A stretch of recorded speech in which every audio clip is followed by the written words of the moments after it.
Hello बच्चों, मेरा नाम है मोहित और आपका स्वागत हमारे यूट्यूब चैनल स्टडी चैंपियन में। तो जैसा कि आप जानते हो, आपका जो पेपर होने वाला है एमडीसी का, कौन सा जो एमडीसी का जो पेपर होगा आपके सामने, logical reasoning and critical thinking का कौन सा पेपर होगा।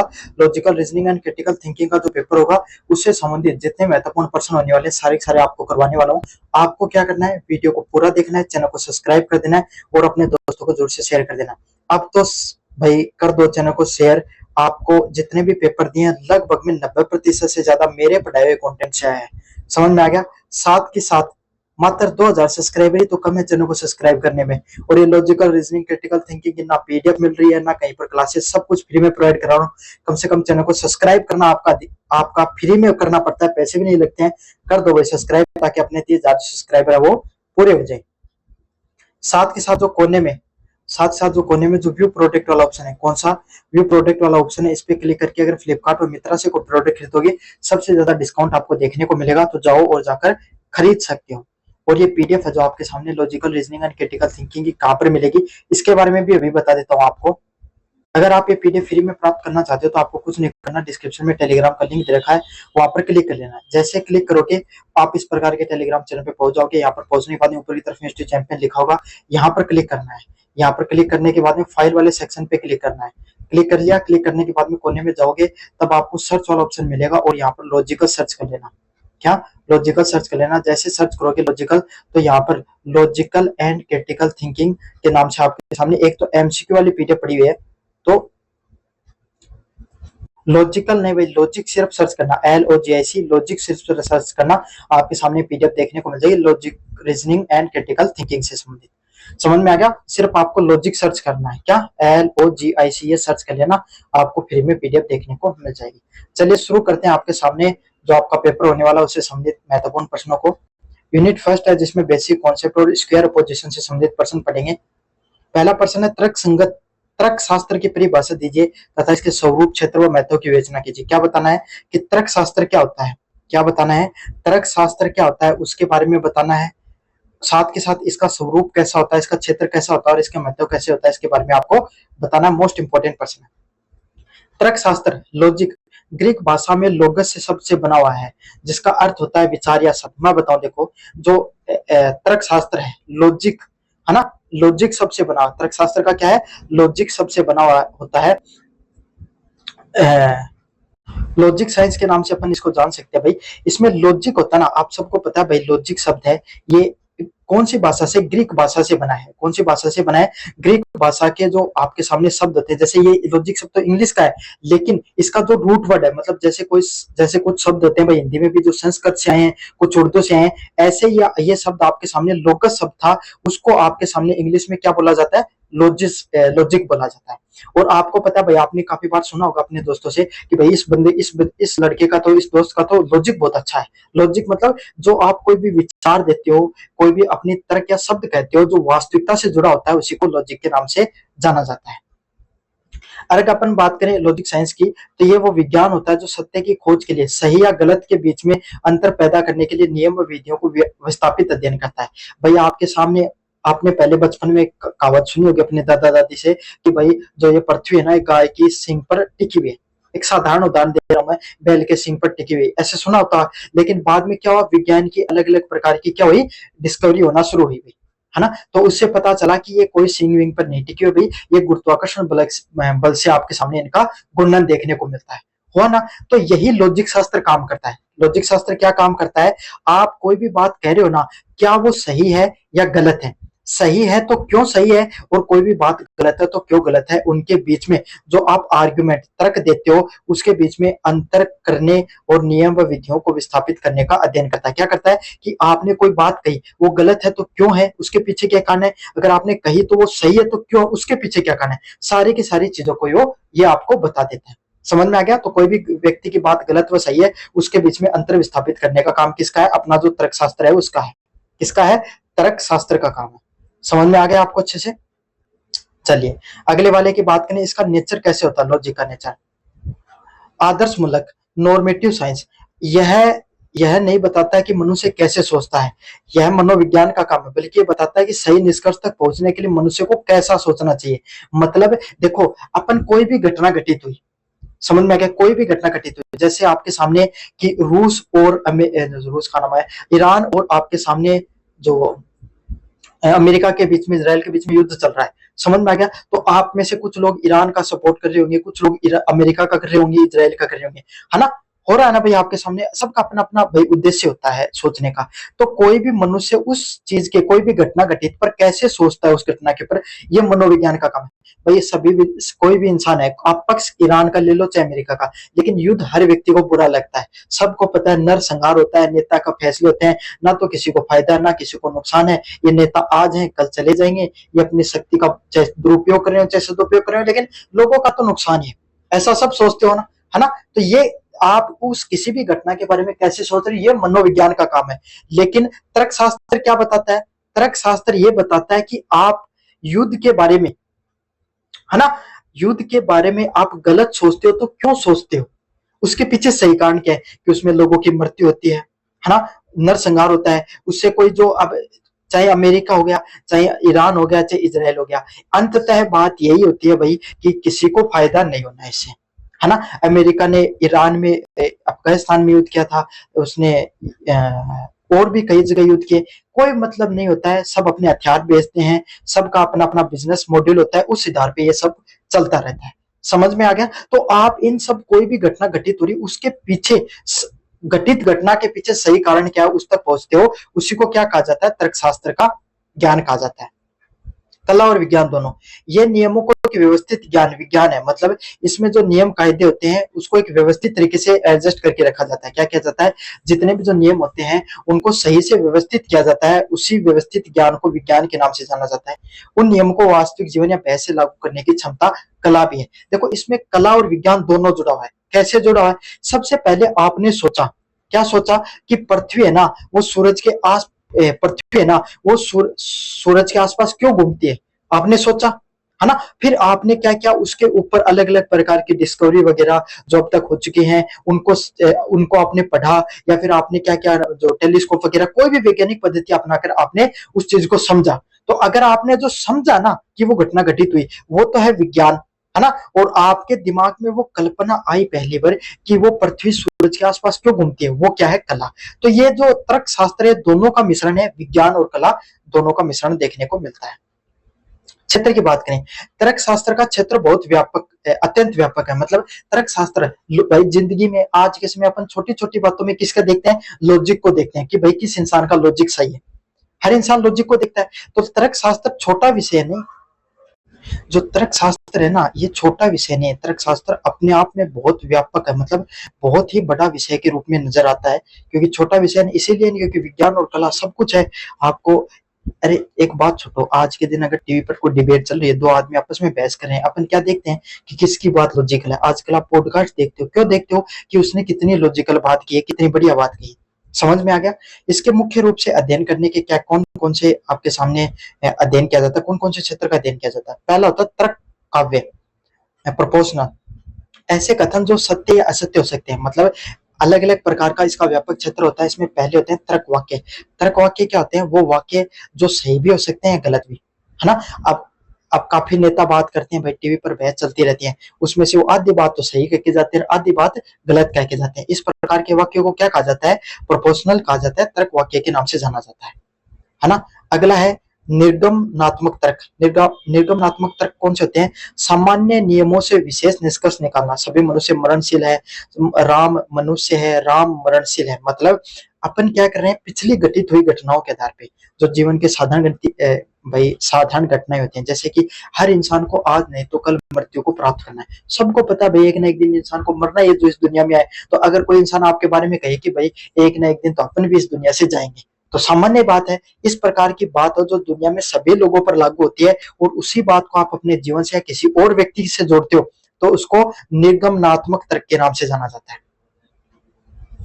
अगले वाला आता है आगमनात्मक तर्क। विशेष उदाहरणों से एक सामान्य नियम या सिद्धांत बनाना। आप क्या कर रहे हो? आप अलग अलग प्रकार के विज्ञान के जितने भी नियम होते हैं, समझ में आ गया? जैसे गुरुत्वाकर्षण का बल है तो पृथ्वी सूरज के आसपास घूमती है ना? ज्वार भाटा आता है ना? सब कुछ, सारे ग्रह जो पृथ्वी, जो सूरज के आसपास घूमने लगाते हैं, पृथ्वी जो चंद्रमा है वो सूरज के आसपास घूमता है, सब किस पर निर्भर करता है? गुरुत्वाकर्षण के नियम पर। समझ में आया? तो छोटे छोटे उदाहरणों से जब अपन को एक निष्कर्ष की तरफ, एक सिद्धांत की तरफ पहुंचते हैं, उसको क्या कहा जाता है आपके सामने? आगमनात्मक तर्क के नाम से जाना जाता है। तर्क दोष, तर्कों से होने वाली तार्किक अशुद्धियों को पहचान करना, तर्कों से होने वाली तार्किक अशुद्धियों को। अब मैंने आपके सामने भाई कोई आपको एक बात बताई, आपको मैंने क्या कहा कि भाई पिछले 5 सालों में ना भारत की बेरोजगारी दर कितनी है? 4.5% है। उदाहरण के लिए बता रहा हूँ, लेकिन आपने क्या, मैंने उसके पीछे अनेकों अनेक कारण दे दिए कि भाई राजस्थान कितनी है, यूपी कितनी है, बिहार कितनी है। लेकिन आपने जब चेक किया ना, फैक्ट चेक, तो आपको पता चला वो 4.5 नहीं, वो तो 5.4 थी। समझ में आ गया? मोहित सर ने कुछ गलत बात बता दी। तो ये इसको क्या कहा जाता है? तर्क दोष के बारे में अगर आपने कोई चीज बात बताई, कोई फैक्ट बताई, अगर उसमें कोई गलती है तो उसको तर्क दोष के नाम से जाना जाता है। चलिए महत्व की बात करें, बौद्धिक विकास करने पे मदद करता है। ये हमारी सोचने समझने की क्षमता व तार्किक विश्लेषण को अत्यंत क्षीण व सार बनाता है। इसका काम क्या होता है? ये कोई भी मनुष्य होता है ना, उसके सोचने व समझने की जो क्षमता होती है ना, उसको मजबूत बनाता है। और तार्किक विश्लेषण कि अगर कोई भी मनुष्य अगर कोई भी चीज पर सोचे तो उसको वो सोच समझ कर बोले, तार्किक ढंग से बोले, उसी को क्या कहा जाता है भाई? तर्क शास्त्र। भाई आज के समय अपन किस इंसान को समझदार बोलते हैं? जो हर बात को तार्किक ढंग से करता है। कोई इंसान ऐसे ऊट पटांग बात करते हैं, आप उसका महत्व दोगे? नहीं दोगे। तो अगर जिस इंसान को जितनी ज्यादा बढ़िया तर्क देगा, उसका उतना ही ज्यादा बौद्धिक विकास होगा, मतलब की बुद्धि ज्यादा चलेगी। अगले वाला है अंधविश्वासों का नाश। हम केवल तथ्यों व प्रमाणों पर विश्वास करना सिखाता तथा रूढ़िवादी सोच को खत्म करता है। भाई पहले के समय कोई इंसान को सांप खा जाता था तो झाड़ फूक कराने चला जाता था। पहले चच्चा को जाती तब अपन माता बोल देते थे भाई, है ना, झाड़ फूक करवाते थे, भाव निकल जाता था, है ना, जो टाइफाइड हो जाता था तो अपन झाड़ फूक करवाते थे। आज भी करवाते हैं, ऐसी बात नहीं है ना, लेकिन अपन साथ के साथ दवाई भी लेते हैं, क्योंकि अब अपन को पता चल गया झाड़ फूक से ज्यादा दवाई काम करती है। भाई जो डॉक्टर ये पढ़ लिख कर आए हैं, इनकी दवाइयां ज्यादा काम करती है। कैसे पता चला? क्योंकि हम तार्किक सोचने लगे, अपनी बुद्धि का विकास हो गया है, हमें विज्ञान के विकास के बारे में पता चल गया। तो यही आपके सामने तर्कशास्त्र क्या करता है? हमें अंधविश्वासों का भी नाश करता है। अगले वाला पॉइंट है वैज्ञानिक अनुसंधान। विज्ञान की प्रगति पूरी तरीके से आगमनात्मक और निगमनात्मक तर्क शास्त्रों पर टिकी हुई है। मतलब आज के समय जो विज्ञान है ना, ये पूरी तरीके से आगमनात्मक सिद्धांत और निगमनात्मक जो सिद्धांत है तर्क शास्त्र के, उन सभी सिद्धांतों पर टिकी हुई है। उसी के आधार पे सारे चीजें बनती हैं। निर्णय निर्माण करना, जीवन की जटिल समस्याओं में भावनाओं से दूर रहकर सही व सटीक निर्णय में मदद देता है। मतलब जीवन में अपन क्या होते हैं भाई, एक बात बताओ, आपके घर वालों ने आपको कहा कि बेटा पढ़ाई कर ले, आग देखा को 2 जने कि मैं जिंदगी में कर पाओगे? समझ में आ गया? आपको ये बात सुनकर क्या हुआ? बहुत गुस्सा आया भाई गुस्सा, मन न पढ़ने के लिए क्यों कहती हो? लेकिन बाद में थे थोड़ी देर बैठ के सोचो कि बेटा पढ़ना तो पढ़ाई को, नहीं पढ़ाऊंगा तो आज नहीं तो कल अपना परेशान होना पड़ जाओ जिंदगी में। तर्क लगाकर सोचा, पहले तो आपको गुस्सा आया, तो भावनाओं में आकर तो आप क्या कर सकते थे? आप नहीं पढ़ते, बोले मत तो नहीं पढ़ू, है ना। लेकिन आपने क्या है, जब सोच समझ कर वैज्ञानिक ढंग से तर्क के आधार पे सोचा कि मुझे पढ़ना तो पड़ेगा, कल नहीं मेरे सामने चुनौतियां आएंगे, है ना, तो आपने क्या किया? सही फैसला लिया। एक छोटा छोटा उदाहरण देख के बताना ताकि अच्छे से समझ में आ जाए। तो यही है, जीवन में जटिल समस्याओं को अगर आप भावनाओं से दूर रहकर समझोगे तो आपको ज्यादा सहायता होती है। तर्कशास्त्र सभी विज्ञानों का विज्ञान है। ये हमें सही दिशा में सोचने की रूपरेखा प्रदान करता है तथा किसी भी विज्ञान या सत्य की प्राप्ति की पहली शर्त है। मतलब जो तर्कशास्त्र है, जो लॉजिकल साइंस है, ये सभी विज्ञान का विज्ञान है और विज्ञान के भी रिसर्च करने पर भी मदद करता है। चलिए भाई अगले वाले प्रश्न की बात करें, निरपेक्ष न्याय।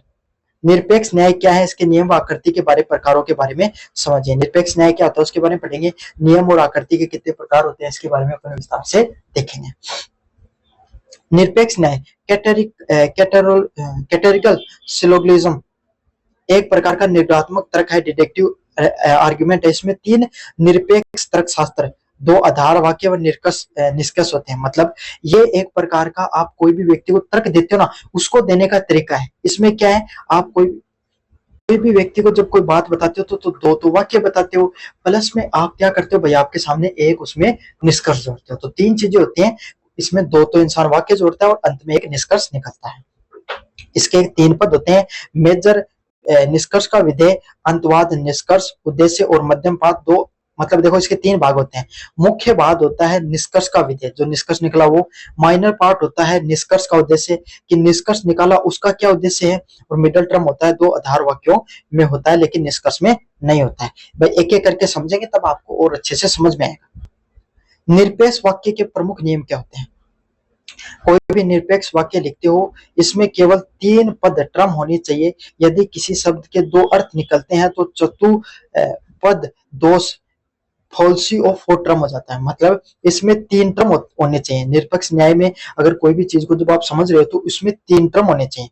कितने टर्म होते हैं, तीन टर्म होते हैं। किसी शब्द के दो अर्थ निकलते हैं तो क्या हो जाएगा, अगर मान लो कोई आपने शब्द बोला ना, उसके दो अर्थ, काफी आप डबल मीनिंग बात करते हैं तो उसके दो से अधिक अर्थ निकलते हैं तो वो क्या हो जाता है, उसको चतुपद दोष के नाम से जाना जाता है, फेलेसी ऑफ फोर टर्म के नाम से जाना जाता है। मतलब अगर कोई भी पद का दो अर्थ निकला तो वो नुकसानदायक है। बढ़िया बनी भाई, कोई भी आदमी ने अगर दो अर्थ, कोई है की बात बोलेगा, कोई दो अर्थ निकलेगा, उन जानो है जयपुर का नहीं चल जाए वो जोधपुर का नहीं, वो जन नुकसान। मध्यम पद का कम से कम एक आधार वाक्य डिस्ट्रीब्यूटिव पूर्ण रूप से शामिल होना चाहिए।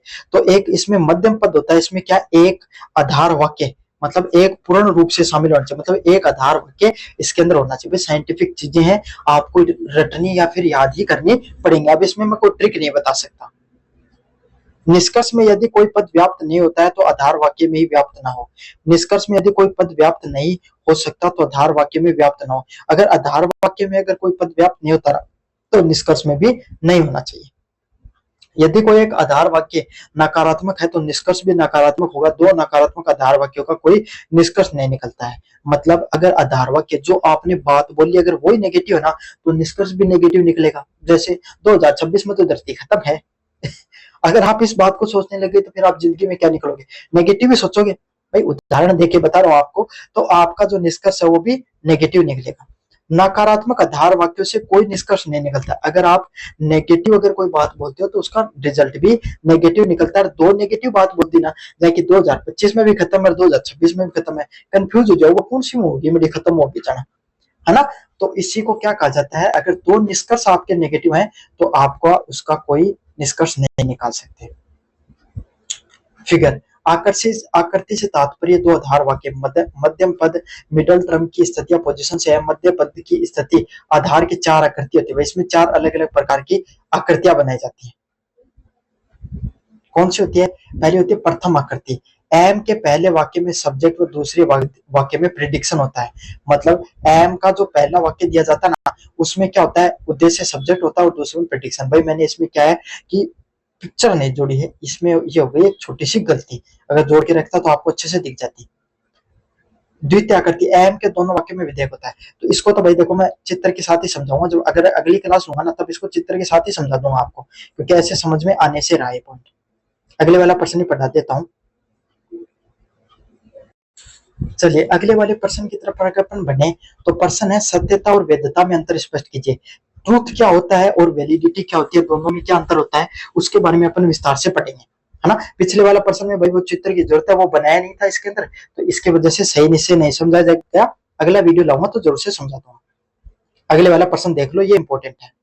तर्कशास्त्र लॉजिक के अध्ययन में, जब आप कोई भी तर्कशास्त्र लॉजिक साइंस पढ़ा रहे हो उसके अध्ययन में सत्यता और वैधता सबसे बुनियादी महत्वपूर्ण अवधारणा है। मतलब अगर आप तर्कशास्त्र का अध्ययन कर रहे हो, किसका, तर्कशास्त्र का जब अध्ययन कर रहे हो तो एक तो सत्यता और वैधता दोनों होनी चाहिए। मतलब कोई भी बात बोल रहे हो, जैसे आपने बात बोली कि भाई पृथ्वी के सूरज के आसपास चारों तरफ पृथ्वी इसीलिए घूमती है क्योंकि गुरुत्वाकर्षण बल होता है, समझ में आ गया। तो इसमें सत्यता है या नहीं, इस बात में बिल्कुल सत्य बात है भाई।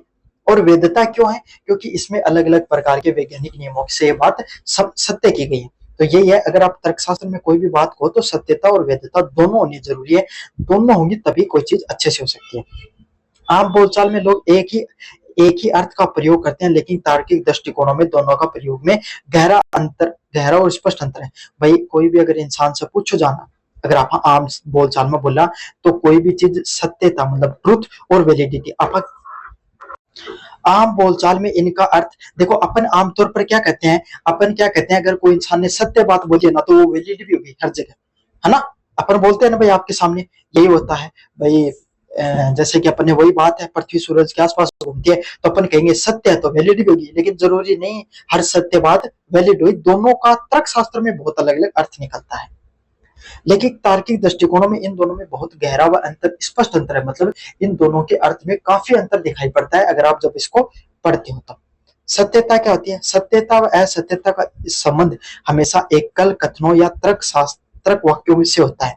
सत्यता व असत्यता का संबंध किससे होता है? एकल कथनों या तर्क वाक्यों से। भाई अगर कोई आदमी ने कोई बात कही है ना, जैसे मैंने कहा कि भाई आपके सामने पृथ्वी सूरज के आसपास घूमती है, तो ये बात लॉजिकली सही है ना, उसके पीछे मैं कारण दूंगा।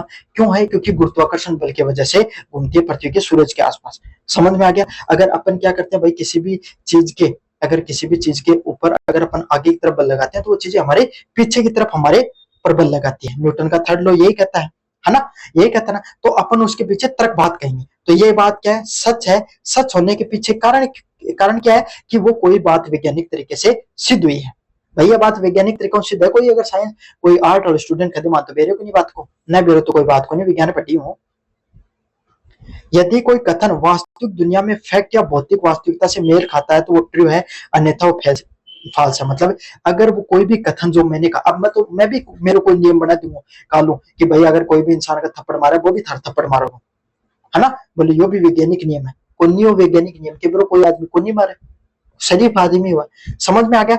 तो ऐसे यही बात है, अगर दुनिया में कोई भी बात अगर आप कहते हो वैज्ञानिक ढंग से, तो उसका ना अगर आपने कोई नियम दिया, कोई सिद्धांतिक नियम दिया, वो तभी लागू होगा जब उसका संबंध पूरी दुनिया के अंदर वास्तविक चीजों पर भी लागू होना चाहिए। मतलब दुनिया की जितनी भी घटनाएं हैं उस पर भी वो सब चीजें हैं, वो फैक्ट है, वो लागू होना चाहिए, तभी वो कथन क्या है? सत्य होगा, वरना असत्य कहलाएगा। घास हरी होती है, ये कथन सत्य है, लेकिन आसमान लाल है, ये कथन, ये एक असत्य कथन है। घास हरी होती है, भाई घास आपके सामने हरी होती है, लेकिन हर जगह की तो भी नहीं करेगी, पीली भी हुआ है ना आपके सामने। लेकिन ये कथन अगर आप देखोगे तो आसपास अगर कहीं पर भी देखोगे तो लगभग आपको प्राय हरी दिखती है, तो आप सही मान सकते हो। लेकिन अब ठिकाना है कहते हो आसमान तो भाई कह को है, बैंगनी कलर को है, कोई नहीं हुआ। समझ में आ गया? स्काई ब्लू हो सकता है आपके सामने, कैसा हो सकता है, जो व्हाइट दिख सकता है आपको, इसी कलर का होता है। आप आसमान के कभी कभी क्या होते हैं, सूरज की किरणें बादलों पे टकराती है तो आसमान थोड़ा लाल दिखने लग जाता है ना, वेवलेंथ वाला कॉन्सेप्ट काम करता है फ्रीक्वेंसी वाला। तो आप क्या कहते हो, आसमान तो लाल है, आसमान लाल होता है क्या? नहीं होता है।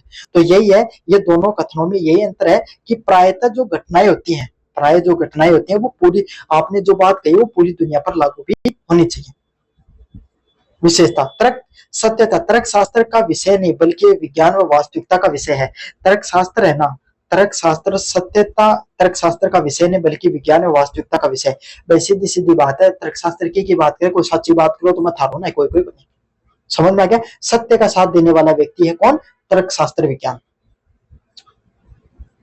वैधता, अब सत्यता तो समझ में आ गई ना, सत्यता को एक ही पॉइंट है, अगर आपने कोई बात कही वो इस दुनिया से भी लागू नहीं चाहिए, लागू होती है तो ठीक है, वरना गलत है। वैधता क्या होती है? उसके पीछे आपको कारण भी देने पड़ सकते हैं, काफी बार वैज्ञानिक कारण। संबंध, वैधता या अवैधता का संबंध कथनों से नहीं बल्कि पूरे तर्क, आर्गुमेंट या सिलोगनिज्म की संरचना ढांचे से होता है।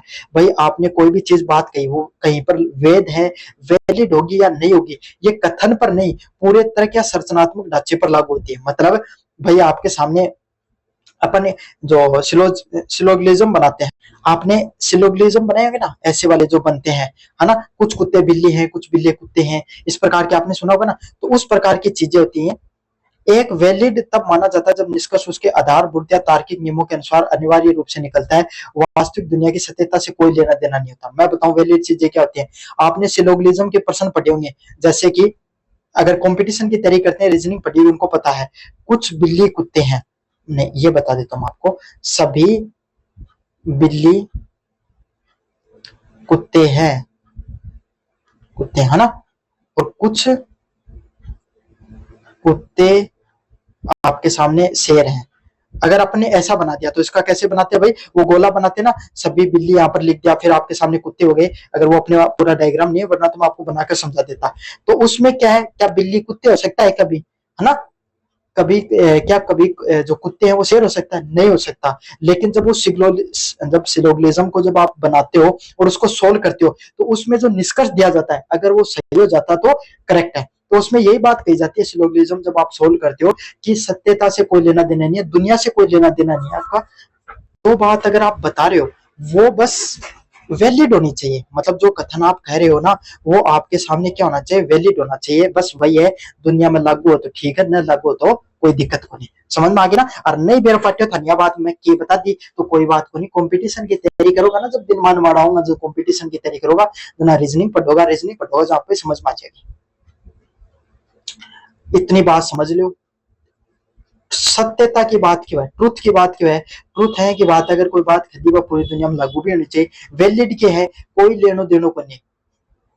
ये दुनिया में लागू हो नहीं हो, कोई बात कही ना, बस सही निकलनी चाहिए, कोई निष्कर्ष सही निकलना चाहिए। के सही निकलना चाहिए? निष्कर्ष सही निकलना चाहिए। सिलोगिज्म में आपा के देखा, निष्कर्ष सही निकलना चाहिए, पूरी दुनिया गई बांट में चाहिए। समझ में आ गया आपको अच्छे से? यही होता है इसमें निष्कर्ष। सत्यता कंटेंट की जांच करता है, जबकि वैधता आकार या स्ट्रक्चर की जांच करता है। दोनों में क्या अंतर है? सत्यता ना, जो आपने जो बात कही है उसकी वास्तविक घटना की जांच करता है कि भाई बात कही है, बात सही कही है, कौन कही, उसकी कंटेंट की जांच करता है। बल्कि जो वैलिडिटी होती है, जो वैलिड होता है आपके सामने, वो किस स्ट्रक्चर में आपने जो बात कही है उसका स्ट्रक्चर कैसा है, सही है गलत है, उसकी जांच करता है। एक सबसे अच्छा ठोस तर्क वह होता है जो तार्किक रूप से वैलिड भी हो और सभी कथन वास्तविक सत्य भी हो। एक सबसे बढ़िया बात भाई है जहाँ सभी घास हरी होती है ना? सभी घास हरी होती है मान ले, या से मान ले कुछ घास हरी होती है, कुछ नहीं, कई पीली लाल कलर कई प्रकार की है, कुछ घास हरी होती है, पूरी दुनिया में लागू है ना? हरे हरा तोता भी तोता हरा होता है, ये बात भी सही है। तो इसका अगर अपन कोई निष्कर्ष निकालेंगे सिलोगिज्म में, तो निष्कर्ष भी सही निकल रहा है और पूरी दुनिया पर भी वो चीज लागू हो रही है। तो ये सबसे बड़ा क्या आपके सामने सत्य बात है पूरी दुनिया पर। क्या है? सबसे ठोस आर्ग्यूमेंट है। सबसे क्या है? सबसे ठोस आर्ग्यूमेंट वही होता है जो ट्रुथ भी होता है, वैलिड भी होता है। मतलब बात कई बात सही भी है और पूरी दुनिया पर लागू भी आ रही है। मुझे उम्मीद आपको समझ में आए होंगे सारे के सारे सिद्धांत। अब अपन पढ़ेंगे यूनिट नंबर 4 की तरफ। निर्णय लेने की प्रक्रिया के विभिन्न चरणों को समझिए। आप लेने की क्या प्रक्रिया होती है उसके बारे में अपन पढ़ेंगे। निर्णय लेने, डिसीजन मेकिंग प्रशासन या और व्यक्तिगत जीवन का सबसे महत्वपूर्ण कार्य है। मतलब अगर आप कोई भी चीज का जिंदगी में क्या करना चाहते हो, डिसीजन लेना चाहते हो, क्या करना चाहते हो, अगर आप जिंदगी में कोई किसी भी चीज का निर्णय लेना चाहते हो, तो ये कोई भी व्यक्ति के जीवन का सबसे महत्वपूर्ण फैसला होता है भाई। होता है नहीं होता है? होता है भाई। क्यों? क्योंकि अगर आपने जीवन में मान लो, मैं पहले भी उदाहरण दे रहा था, अगर आपको सरकारी नौकरी की तैयारी करनी है तो आप एसएससी की, आर्मी की, बैंक की, 3-4 नौकरी की तैयारी करनी है सब। आप उससे हटकर आपने कोई डिप्लोमा किया और 1-2 साल उसकी तैयारी की, चाहे नर्सिंग ही मान लो, 1-2 साल आपने तैयारी की, चपदे लाग गए, आपका दोस्त एसएससी की तैयारी करता रह गया, आपके 4 बालक हो जाएंगे, वो एसएससी की तैयारी करता रह जाएगा। समझ में आ गया ना? अधिकतर की यही कहानी होती है। तो अगर आप जीवन में क्या करते हो, आप जीवन में अगर सही निर्णय लेते हो ना, तो अपने दोस्त से, अपने जीवन में अपने आसपास के लोगों से अच्छे से आगे जा सकते हो। तो जीवन में निर्णय लेना बहुत जरूरी सही है। भाई गाड़ी चला रहे हो, है ना? अगर थोड़ा सा या सोच लियो कि यह गाड़ी ओवरटेक मारेगी, को नहीं मारे, अगर इतनी एक छोटी सी चूक भी होगी ना थारकनो, तो क्या हो जाए? एक्सीडेंट हो जाए। समझ में आ गया? डिसीजन नहीं लेते अपन, है ना? आपने 12th क्लास में आपको कौन सा विषय पढ़ा है, ये भी आपने डिसीजन लिया होगा, तो सही लिया है गलत लिया है। राजस्थान यूनिवर्सिटी में एडमिशन लेके सही करो गलत करो, ये डिसीजन भी था, सही है गलत है वो बात अलग है। तो अगर आप जीवन में बेहतर करना चाहते हो तो आपको सही डिसीजन लेना अनिवार्य होता है। क्या चीज अनिवार्य होती है? सही डिसीजन लेना आपको अनिवार्य होता है। यह किसी समस्या या समाधान या लक्ष्य प्राप्ति के लिए उपलब्ध कई विकल्पों में से एक सर्वश्रेष्ठ विकल्प का चुनाव करने का एक व्यवस्थित व तार्किक तरीका है। क्या है? आपके जीवन में जो अलग अलग प्रकार की समस्याएं आती हैं, जैसे समस्या क्या है कि रात ने थन वीडियो कॉल भी करना और घर का भी देख ली, तो क्या करोगा? मुंह देखे वीडियो कॉल करो थे, है ना? समस्या समाधान क्यों है को, वो भी बेरो फाट को। तो यही है कि अगर किसी भी समस्या के समाधान लक्ष्य की उपलब्धि के लिए भाई बाहर ने रह के भी कर सको, लेकिन खतरों घर को देख ली, है ना? मुंह मरो करोट लेके दूसरी साइड में कर सको, छात पे जाके बात कर सको, वीडियो कॉल कर सको, है ना? कमरा का दूसरा कमरा का मायने जाके देख कर सको, और घर का करना सो तो रिजाई में देख के कर सको, है ना? कई विकल्प। तो थाने कौन सा चुनना है? सबसे बढ़िया वो चुनना है जिसे क्यों है आपके सामने सबसे सर्वश्रेष्ठ विकल्प वो चुनना कि घर का भी नहीं बेर पड़ता है और थारा वीडियो कॉल और काम भी अच्छा है ना? वही है सबसे सटीक निर्णय आपका। निर्णय लेने की प्रक्रिया के प्रमुख चरण। भाई अगर आप जीवन में कोई भी निर्णय लेना चाहते हो तो उसके क्या क्या प्रमुख चरण होते हैं। पहला होता है समस्या की पहचान और परिभाषा। भाई सबसे पहले तो थाने जिंदगी में क्या करना है, समस्या ढूंढो। भाई समझ में आ गई, समस्या ढूंढनी पड़ेगी कि समस्या क्या। कोई भी निर्णय लेने से पहले समस्या, तो समस्या क्या है भाई, वीडियो कॉल भी करना और कान भी नहीं बेरो पाटना चाहिए, यही समस्या है। ये सबसे पहला और सबसे महत्वपूर्ण चरण होता है बीमारी के लक्षण देखने। ये सबसे पहली समस्या भाई आपके सामने। तो सबसे पहले अगर जीवन में कोई बेहतर निर्णय लेना चाहते हो तो सबसे पहले आपको ये करना है कि आपको समस्या ढूंढनी होगी। बीमारी को लक्षण देखने के बजाय समस्या के मूल कारणों को स्पष्ट करना है। भाई कोई भी आदमी डॉक्टर ने पहले अगर थे कोई बीमारी दिखाना चाहो तो सबसे पहले थान के है यो पतो करना पड़ा है। डॉक्टर यही तो पतो करोगे भाई बीमारी कौन सी है थारे, फिर ही तो इलाज करोगे ना। एक अच्छे तरीके से परिभाषित समस्या आदि हल हो जाती है। अगर आपको जड़ का पता चल गया कि बीमारी क्या है आपके, तो आधी समस्या तो वहीं पर हल हो जाती है। तो सबसे पहला अगर आप बेहतर निर्णय लेना चाहते हो जीवन में कोई भी, तो आपको क्या है, समस्या को ढूंढना होगा। सबसे पहले पहला क्या है, सूचना एकत्र करना, गैदर इंफॉर्मेशन। समस्या से संबंधित सभी आवश्यक डाटा, तथ्य, आंकड़े व पिछले संदर्भ को जुटाना ताकि समस्या को गहराई से समझा जा सके। मतलब कोई भी समस्या है ना आपके जीवन में, उसका सबसे आवश्यक डाटा निकालो। भाई जैसे बीमारी का उदाहरण ले लो, वीडियो कॉल वाला सेट नहीं होगा आपके, तो जैसे आपके सामने बीमारी वाला लो, तो आप क्या करो भाई, ऐसे पता डॉक्टर आपसे क्या क्या पूछता है कि कब बीमार हुए थे, है ना, कितने दिन हो गए, लक्षण क्या क्या है, क्या पहले और डॉक्टर से दवाई ली, हर चीज पूछते हो ना आपके सामने। तो अगर आपके जीवन में कोई भी समस्या है उससे संबंधित आपके पास आवश्यक डाटा होना चाहिए। पिछला संदर्भ आपके सामने, अगर पिछली बार अगर ये घटना हुई थी तो उसके लिए आपने क्या किया था, ये भी बेरा होना चाहिए ताकि समस्या को गहराई से समझा जा सके। समस्या का पता होना बड़ी बात नहीं है, उसके बाद में उस पर सूचना एकत्र करो आप, है ना। गहराई से समझो कि भाई आपके सामने पिछली बार वीडियो कॉल करता घर का था, देख लिया था, टाइम कट गई थी, है ना। तो हर चीज का पता करना आपको जरूरी है। विकल्पों की खोज करना, समस्या को हल करने के लिए जितने भी संभावित तरीके या रचनात्मक विकल्प हो सकते हैं उनकी सूची तैयार करना। भाई कोई भी अगर आप समस्या हल करना चाहते हो, कोई भी समस्या हल करने के लिए जितने भी संभावित तरीके, मतलब जितने भी जो तरीके होंगे ना आपके सामने, उन तरीकों को आपके सामने क्या है, आपको उनके विकल्प ढूंढने हैं। समझ में आ गया। अब आपके सामने जैसे आप बीमारी है तो डॉक्टर क्या करेगा, ऐसे बोलेगा कि ये दवाई ले जा, 3 दिन बाद माजे। इसको अर्थ क्या है, वो ये चेक करना चाहता है कि जो साल्ट की वो दवाई दी है ना, वह थारा शरीर में लगेगी कौन लगा है ना। काफी बार क्या कहता है कि भाई 3 दिन बाद में टेबलेट चेंज करके दी। इसको अर्थ क्या है, वो सॉल्ट है ना, जो साल्ट था दियो है, उन कुछ कमी बेसी होगी वो चेंज करके दी। तो जितने जो आपके पास विकल्प हैं उस समस्या के समाधान के, उसमें से कोई बढ़िया विकल्प आपको क्या करना होता है, उसकी सूची बनानी होती है और उस सूची को तैयार करके आपको उसका क्या होता है, उसका ब्रेनस्टॉर्मिंग की जाती है।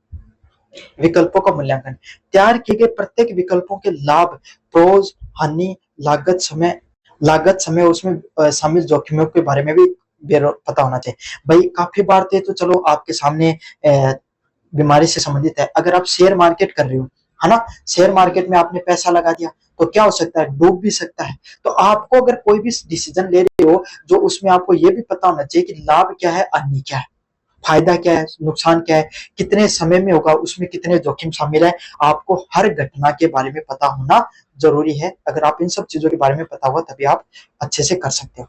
सर्वश्रेष्ठ विकल्पों का चुनाव, मूल्यांकन के बाद जब आपने सारी चीजों का मूल्यांकन कर लिया, ना घाटो नफो सब में जान लियो, तो आपको क्या करना है, सबसे व्यवहारिक विकल्प का चुनना है जो सबसे बढ़िया है ना, जिसमें जोखिम कम हो और संगठन के लक्ष्यों के भी अनुकूल हो। तो ऐसा आपके सामने चीज चुननी है कि भाई थारो भी फायदो जा, क्यों जा, थारो भी फायदो जा, है ना, नुकसान भी थारो कम कम हुआ है, और अगर मान ली कोई संस्था में काम कर रहे हो उनको भी फायदो जा, या कुल मिला के बात है थारो भी बढ़िया फायदो जा। समझ में आ गया। तो आपको ऐसे सर्वश्रेष्ठ विकल्प को चुनना होता है। निर्णय को लागू करना, इंप्लीमेंटेशन ऑफ डिसीजन, केवल कागज पर निर्णय लेना पर्याप्त नहीं होता। मतलब अगर आपने कोई डिसीजन लिया तो कागज पर निर्णय ले लियो को क्या महत्व है, कोई महत्व को नहीं, है ना। चुने गए विकल्प को कार्य रूप एक्शन में बदलने के लिए योजना बनाना, संसाधन जुटाना और टीम का आवंटन करना। आपको क्या करना है, कोई भी निर्णय लो वो कागज पर ही नहीं टिका रहना चाहिए, बल्कि क्या होना चाहिए, उसको एक्शन में भी बदलना पड़ता है, योजना भी बनानी पड़ती है, और जो आपकी टीम होती है उसमें भी प्रत्येक को कार्य बांटना होता है। समझ में आ गया, हर व्यक्ति पर लागू करना होता है। समीक्षा या फीडबैक, यह जांचना कि क्या ये लिया गया निर्णय से वास्तव में समस्या का समाधान होगा भी या नहीं होगा। आपको क्या करना पड़ता है, काफी बार आपने जो डिसीजन लिया है उसकी जांच भी करते रहो। जैसे आपने शेयर मार्केट में पैसा लगा दिया तो बार बार टाइम टाइम पे ये जांच करना भी जरूरी है कि पैसा लगाए हैं उनमें कोई फायदो या कोई नुकसान ही है। समझ में आ गया। तो समय समय पर आप समस्या की वास्तविक समस्या उसकी जांच भी करते रहना जरूरी है। यदि परिणाम अनुकूल नहीं है तो पूरी प्रक्रिया में सुधार करना, भाई कौन सी कंपनी बढ़िया इन्वेस्टमेंट दे रही है, उन सब चीजों को सुधार करना भी जरूरी है। इन कार्मिक चरणों का पालन करने के लिए जल्दबाजी या भावनाओं के लिए गलत निर्णयों की संभावना कम हो जाती है। अगर आप इन सब चीजों को, ये जो 7 चीजें बताई, अगर इन सब का प्रयोग करते हो तो आप क्या अच्छा डिसीजन ले पाओगे। तो ये logical reasoning and critical thinking का जो पेपर होगा उससे संबंधित जो महत्वपूर्ण प्रश्न है मैंने आपको पढ़ा दिया। कैसा लगा वीडियो जरूर से बताना, चैनल को जरूर से सब्सक्राइब कर देना। धन्यवाद।